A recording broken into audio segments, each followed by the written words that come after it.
Hi brothers. இன்னைக்கு இந்த வீடியோல என்ன பார்க்க போறோம்னு பார்த்தீங்கன்னா, இப்படியே ஒரு வழியா 10 நாள் கழிச்சு வெயில் வர ஆரம்பிச்சிருச்சு. ஏன்னா கிட்டத்தட்ட பார்த்தீங்கன்னா, ஒரு 10 நாள் பக்கம் நம்ம பேர்ட்ஸ் கூட ரொம்ப டச்லயே இல்ல. ஏன்னா கொஞ்சம் வரது, ஏற போறது, எடுத்து அடைக்கிறது. இது ஒன்னே தான் நம்ம திருப்பி திருப்பி பண்ணிட்டு இருந்தோம் ஒரு 10 நாளா. ஏன்னா மழை தொடர்ந்து பெஞ்சுக்கிட்டே இருந்தனால, இன்னைக்கு மழை இல்லாம கொஞ்சம் காலையிலேருந்து வெயில் அடிச்சிட்டு இருக்கு. அதனால நம்ம பேர்ட்ஸ்க்கெல்லாம் கொஞ்ச நேரம் டைம் ஸ்பெண்ட் பண்ணலாம் அப்படின்னு தான் பேர்ட்ஸ் கிட்ட வந்திருக்கோம். பேர்ட்ஸ் கிட்ட வந்தோனே ஃபர்ஸ்ட் ஒன்று நான் பண்ணுறது பார்த்தீங்கன்னா, பேர்ட்ஸ் எதுவுமே தொறக்க மாட்டேன். ஃபர்ஸ்ட்டு நேத்து வச்ச தண்ணிய எடுத்து கீழ ஊத்திட்டு, அந்த ஃபர்ஸ்ட்டு அத கழுவி நான் மாத்தி வச்சுருவேன் அந்த தண்ணிய. மாற்றி வச்சு செகண்ட் ஒன் ட்ரேவையும் க்ளீன் பண்ணி வச்சுட்டு 3வது தான் நான் போய் கேஜ் ஓப்பன் பண்ணுவேன். கேஜ் ஓப்பன் பண்ண உடனே நான் இரை மட்டுமே போட்டுறவே மாட்டேன். ஃபஸ்ட்டு அந்த தண்ணி குடிச்சிட்டு கொஞ்சம் புறாங்க ரிலாக்ஸ் ஆகட்டும்னு அப்படியே விட்டுருவேன் ஃப்ரீயா. விட்டதுக்கப்புறம் லாஸ்ட்டாக தான் மறுபடியும் நம்ம ஃபுட்டு கிட்ட போகணும். ஏன்னா எடுத்தோடனே ஃபுட்டு போட்டால் ஃபுட்டு சாப்பிட்டு அது கொஞ்சம் ஒரு சில பிரச்சனைலாம் வரும். கொஞ்சம் அதுக்கு டிலே விடணும்.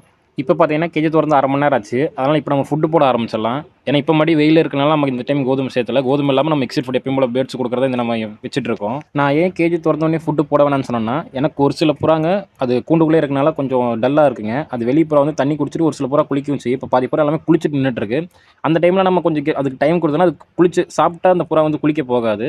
அதுக்கு முன்னாடியே நம்ம தண்ணி வச்சோம்னா குளிச்சுட்டு தான் சாப்பிட போகும். இப்படி நம்ம பேர்ட்ஸ் எல்லாமே குளிச்சுட்டு சாப்பிட போகிறதுனால அந்த பேர்ட்ஸுக்கு அந்த ஸ்ட்ரெஸ் லெவல் ரொம்ப கம்மியாக இருக்கும். ஏன்னா என்ன பார்த்தாலும் இரை பொறுக்கணும், ப்ரீடிங்கில் இருக்கணும், இதே மாதிரி போயிட்டு இருக்கலாம். அது கொஞ்சம் சிரமமாக இருக்கும்ல, அதுக்காக தான் நம்ம இந்த மாதிரி ட்ரை பண்ணுறது. அப்படியே அடுத்தது பார்த்தீங்கன்னா, நம்மகிட்ட இந்த டைம் 2 பட்டா எடுத்தோம் இந்த கருணையில். அந்த பட்டா சும்மா வீசலாம தான் வீசினேன். அந்த புறா ஏறி புள்ளி நின்றுச்சு கீழே இறங்காத அளவுக்கு.